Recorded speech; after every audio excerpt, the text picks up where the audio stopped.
Good evening. I'm Suraj, software engineer at Grafana Labs, and today we'll talk about distributed tracing, what it is, Grafana Tempo, what it is, how we built it, and why we built it. And we'll also talk about the storage layout and the query language that we built to query traces. And I'll also answer the question why another query language. So raise your hand if you're familiar with distributed tracing. Okay. I see some hands. Okay. Raise your hand if you use used tracing. Like day to day, sometimes. Okay. I see.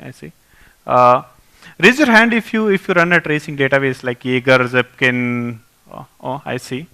See, that's my crowd. Anyone using Tempo here? Raise your hand. I want to see. Okay. Yeah, you all come and give me some feedback at the end. Yeah. So I wanted to see how many folks are familiar with distributed tracing. So let's do a quick rundown on what is distributed tracing. So trace, it looks something like this. You see different color bars. We'll talk about what they are. So the core unit of a trace is a span. You can think of a span as an event or an operation that happened. In other words, you can say span is the log line equivalent of tracing. So something happened, you generate a span out of it, similar to how you log in a log line. And another important thing to keep in mind in tracing is context propagation. Because tracing is all about continuing a transaction across service boundaries, and context propagation is how you do it. So when a request comes to you, if it doesn't have an existing context, you basically generate a new trace. You create some spans, you attach those spans to that trace, and then you pass that context down to the services that you're calling downstairs. And you do that via context propagation. It is mostly done via headers. In HTTP services, in gRPC also, you attach parameters to pass that context information downstream. And then the service will take that context information and continue your trace, generate its own span, and add those spans to that same trace. And then you see something like that. So here you see multiple colors, right? So here you see like each color indicates a different service, and the time moves from left to right. So we can see here that the operation D happened after C, and E happened after D, and we see that B and C are happening parallelly, and similarly the operation D and B had some overlap, even though the D started later. So another question is, why do we need tracing? Like I already have logs, metrics, is that not enough?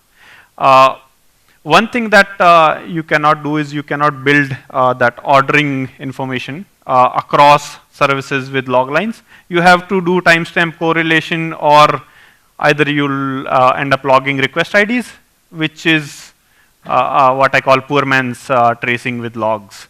So might as well just do tracing.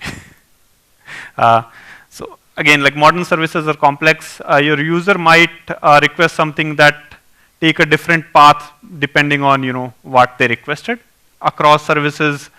In same service also, you would have different code paths, right? So it helps you understand what path your requests are taking. Again, the temporal information is hard to build with just logs and metrics. So that's where the tracing is useful. And you can see the end-to-end transaction from the first service to the last service. Again, I'm assuming all of your services are instrumented. So another thing that you can think of tracing as, we all have a call graph, right? Like we all know what a call graph is. You have functions are calling different functions. You can think of tracing as a call graph but for your distributed services, and that's where the word distributed and distributed tracing comes from. Okay, so now I've convinced all of you to do tracing. How do you do it actually? So there are 4 steps. First one is instrumentation. So you need to instrument your application to generate these spans and traces and continue that context with context propagation and send that context to the downstream services that you're calling. Open telemetry is the most popular way to instrument services these days, but there is Jaeger and Zipkin SDK also that you can use. In many languages, you don't have to manually instrument. So languages like Java, you load a jar and then it is automatically instrumentation. The auto instrumentation generates some sensible defaults for you. But in some languages that is not possible, so there you have to instrument it yourself. Now that you have instrumented your services are generating those spans. So you need a place for, because your services are different, right? Like service A, B, C, they're running in different places. You need a place to collect all that data. That's where the collector or tracing pipeline comes in.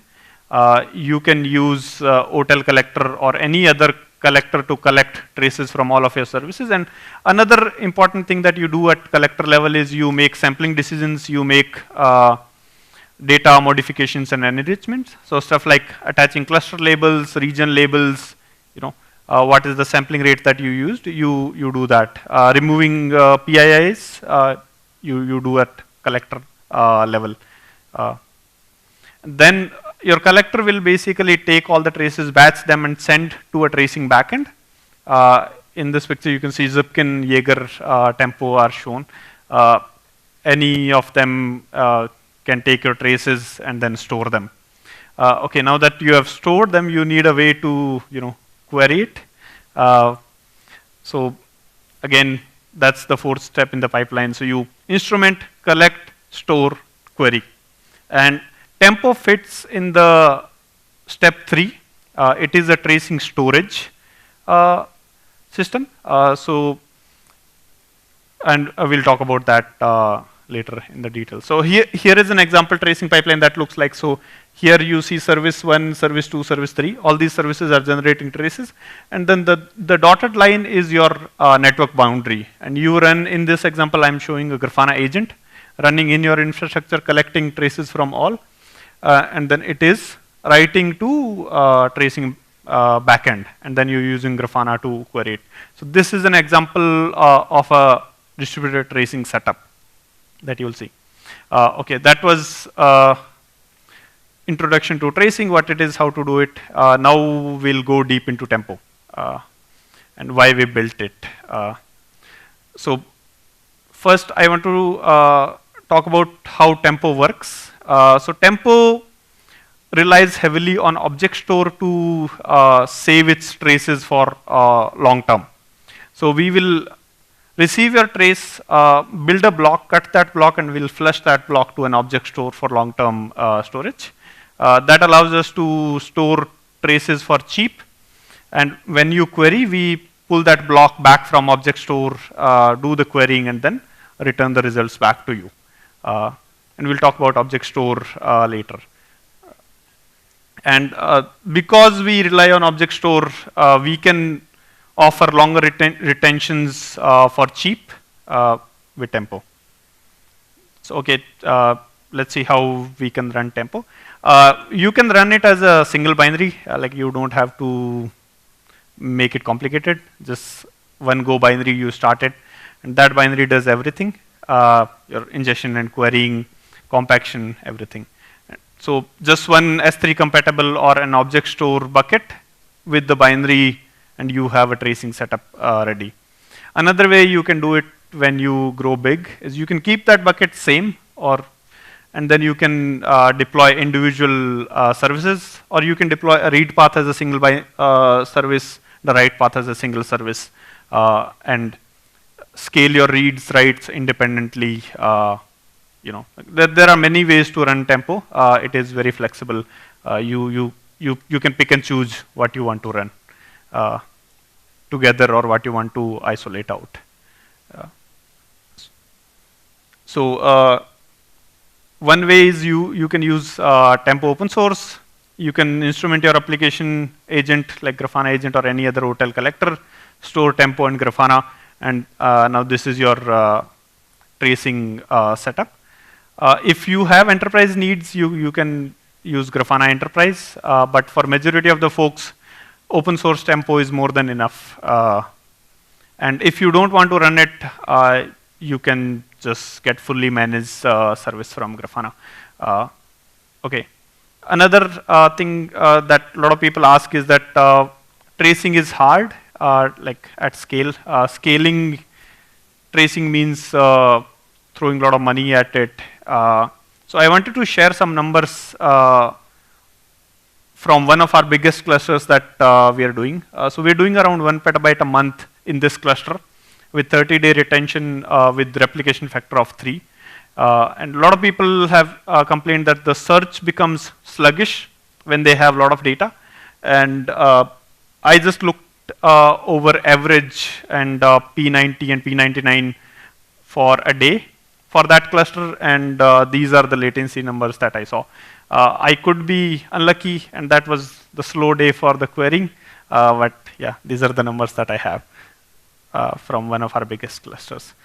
So we are using Tempo at this scale. So if you have up to a petabyte of traces a month, you don't have to think about if it scales or not. You know. Now let's talk about TraceQL. You know, like one question that everybody asks, that like why do you need another query language? There was an interesting blog post that came out in 2018.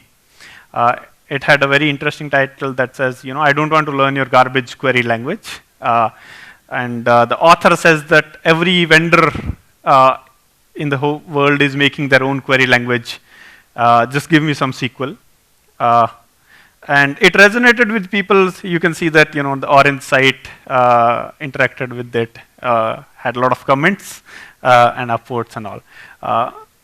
So I'm going to convince you that why TraceQL is a good idea. One thing that no other query language allows us to do is query the structure of a trace. So trace is inherently a tree-like structure, right? We saw a tree where one service was calling a bunch of other services, right? So when you have a query language that is dedicated to query traces, you can do a lot of stuff.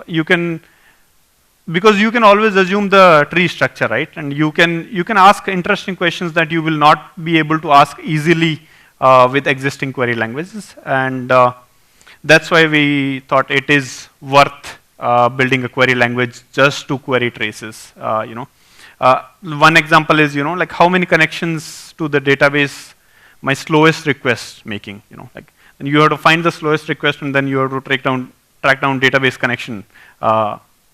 Another one is, like show me all the queries that took more than 10 seconds and did more than 3 SQL queries. You're not interested in single query that is taking more than 10 seconds. You're interested in the whole transaction that there were 3 queries and they took more than 10 seconds. So TraceQL is centered around operating on spans. Like I said, span is a log line equivalent of tracing world. Similar to how you search log lines, with TraceQL you operate on span. So the questions that you ask at span level. And a trace is just a collection of spans. It just has an ID that ties all the spans together along with the timing information, right? So you can ask that, like give me a span with name foo and duration more than 5 seconds. Like you can say, give me all the requests where response was 200 and they were in API v1 path. Like here we're doing a regular expression.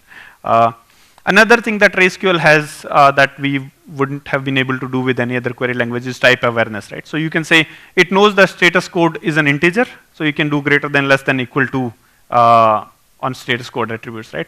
Again, it is aware of duration, so you can say 10 seconds, 100 milliseconds, 1 second, and you can again do greater than less than operations because it understands that duration is a time, and I can do time comparison. Regular expressions, again, I mean, you can do it easily with it. Another thing that we have built is aggregates. So you can say, this is my query, these are the span results, and then you can run aggregate function on it. So you can say count 1. So what this will give you, this will give you all the traces where DB name is set to Postgres, and only more than one spans are there, right? This is an interesting query. You can just say count is equal to 1, and you will find all the spans where all the traces where only single span was there, which is an interesting query because it allows you to find all the single span traces. Because single span trace is pretty useless, it doesn't convey anything. It is as good as a log line. And when your instrumentation is broken, you might produce single span traces, which would have been harder to hunt down, but with TraceQL it is just one query. Again, you can ask, it understands time, so you can say average of duration. It knows the duration is time. It can do average, and then you can do a comparison on it. Another interesting query is you see this query, right? Like this query is asking a question that says, show me all the spans with 5xx or higher, where path contains API, and request is either post or put. And the average duration of these spans should be more than 1 second. So you are doing Boolean operations on these conditionals, and then getting the result, and then you're doing a time condition on it. And you're saying, I'm not interested in like max min, just give me the average more than 1 second, right? Which would have been a difficult question to write if we were using something like SQL here. Yeah. Another thing is pipelining here.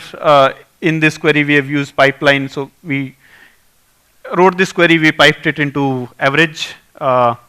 You can do again count, and then aggregates. So this is recently merged 1 week ago. So you can do a by. So you can say, query my spans, and then you can aggregate them by your attributes, namespace, service name, whatever you want to do. You can do min-max on these attributes because it understands start is the start time of the span, end is the end of the span, right?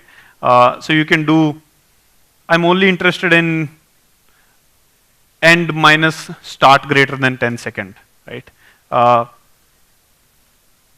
And then one thing that we are also planning to build is structural operators in TraceQL.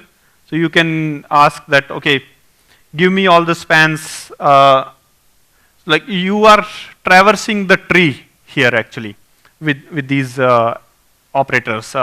They are not yet implemented. So I'll have an example once they're implemented. But yeah, another one is select. So you're interested in only subset of the columns, and you can say, okay, do this query, return me all these columns. I want to look at them with the select operator. And you don't have to memorize all these things. Grafana has a built-in query autocomplete for this. So yeah. If you want to learn TraceQL, I would say like there is an hour-long session on TraceQL and what kind of things you can do with TraceQL. I would recommend go and watching that session. Okay, so now I said we'll come back to object store, right? How is this possible with object store? And one thing that I haven't mentioned was with Tempo 2.0, we moved our backend format to use Parquet. Parquet is an open hybrid storage format. So we will try to answer that question here, right? So TraceQL requires very high cardinality. You can throw any labels on your traces. There is no limitation.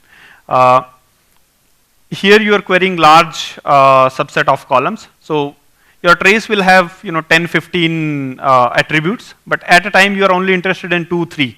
So you don't care about the whole trace, you only care about the subset of the columns.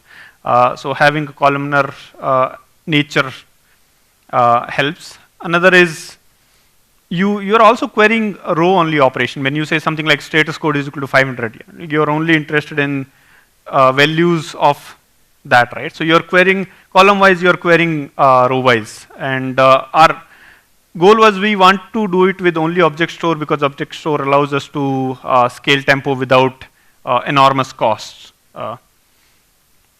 So we'll talk about logical and physical storage layout, right?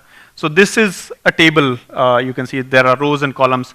So physically, you can store it row-wise, where you store each row after another row, or you can store columnar-wise, where you store full column and then the next column, and like here you see A, B, C are stored sequentially, right?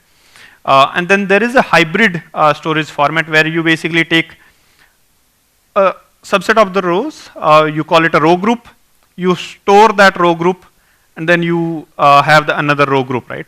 So here you see here row 1, 2, 3 is row group 1, so you store that in columnar fashion, and then the second row group comes. So this is the hybrid storage layout. So in row wise, if you want to do row level queries, it is really efficient, right? So you can ask, say, give me row 2. You can continuously read that row. You see that red continuous chunk of data. But it is problematic when you say, okay, give me column A. You have to go all over the physical storage to get those values, which again adds up and becomes cumbersome. If you do columnar only, then you can easily answer the question that says, give me column A. You can sequentially read and get that column out. But it is hard to query for the row. Because again, you have to go all over the physical storage, right? So hybrid basically finds a middle ground in that. And in hybrid, you see that, okay, subset of the rows are stored in row group. So it is, I feel like, a middle ground between columnar and, because in a row group, you can do column only scans, you can fetch those columns, and then you can do row level queries. You don't have to read the whole thing. So another thing is, okay, that's nice, but what else can I do with my tracing data? You can attach your tracing information with your metrics, and you can log your trace ID within log lines, and then you can jump, like you're searching your logs, and then you can directly jump to a trace. From a trace, you can jump to a log if you can do correlation. Another thing that a trace allows you to do, right? We said it's a tree, right? Here we see a tree. So when you look at a trace, so instead of looking it in a sequential manner, you can also look it as a tree. Another is you can query that tree. So we call it service graph. And you can query it in the form of a tree instead of writing a TraceQL. Another thing that Tempo has is called metrics generator. So your spans have information about operations, right? Tempo can take those spans and generate Prometheus metrics out of those spans and push them to any Prometheus compatible storage. And then that gives you metrics from your traces. So even when your application is not instrumented for metrics, you get some metrics out of it. Obviously, it's not as good as hand instrumented application that knows about all of your metrics, but it is something. Right? Another, like this is an example of span metrics. So you can do basic red metrics from span metrics. Requests, errors, duration, and stuff like that. And from those red metrics, you can build dashboards and then highlight your slow endpoints, slow queries, and then directly jump into TraceQL. Right? Because you're generating these metrics from traces, you have common attributes between your metrics and traces. And now we have a demo. So the demo is available on GitHub, but we'll do a live demo right now. So I just cloned that repository, and I'm running Docker Compose up.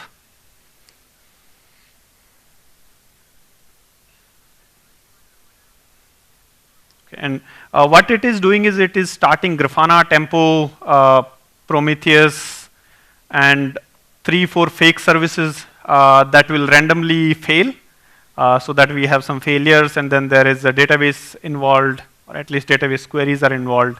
Then there is fake requester, fake server, and there is, I think, a message queue also thrown in there. So yeah. So the demo is running. Let's see. Let's go load the Grafana. Okay. I have a dashboard, and I can. Okay. Just give me last 5 minutes, and you can see all these metrics are generated from the traces that are generated by the hotel instrumentation in these fake services. So you can see your request rate, and these are your different services. The names are pretty mythical. The mythical is the theme that we are going with in this demo. And you can see the error percentage by target. And then you can directly jump from here to a TraceQL query. So you're saying, show me all the requests to this target with HTTP status code 200. Now I can say, okay, show me duration more than, okay, I see 512 milliseconds. We'll do greater than 100 milliseconds, right? Ooh, something is funky. Yeah, so you see all the requests in the spans that we got back. Duration is more than 100 milliseconds, right? Like this spans is 111 milliseconds, and this is the duration of the total trace. So I can directly click here and jump to a span. And then I can see, okay, this is my span, and then I can directly jump from here to the log line. Yeah, I guess it's not visible. Is it visible? Okay, cool. Yeah, so let me close this so you see this. So here you have a log query directly built from traces, and then how we jumped from metrics to trace. And from here we can again go back to a trace. And I said, okay, this is interesting. I'll directly jump to a trace. And here you have your full trace. And okay, you don't like this view, you can look at it as a node graph. And so here you see, I clearly see that, okay, something went here. So in mythical recorder, something is going on, right? And you see, like, this is taking 1.35 seconds, right? Another view that I talked about was service graph view. So you can just say, okay, last 5 minutes, give me a service graph. So you get a graph with endpoints, and then you can just say, okay, I see some red here. Give me the rate of failed requests directly from your traces. So here you are able to directly jump to a query that shows you the graph of error rate. Now you're saying, okay, I don't care about failed rate, just give me total request rate. So yeah, so this is the service graph view. Another thing that we want to show is exemplars. So exemplars are something that you attach to your metrics. Think of it as an extra attribute. Thank you, folks. If you want to play around with this demo, you can go to that repository, clone it locally, and then do Docker compose up. And that's all.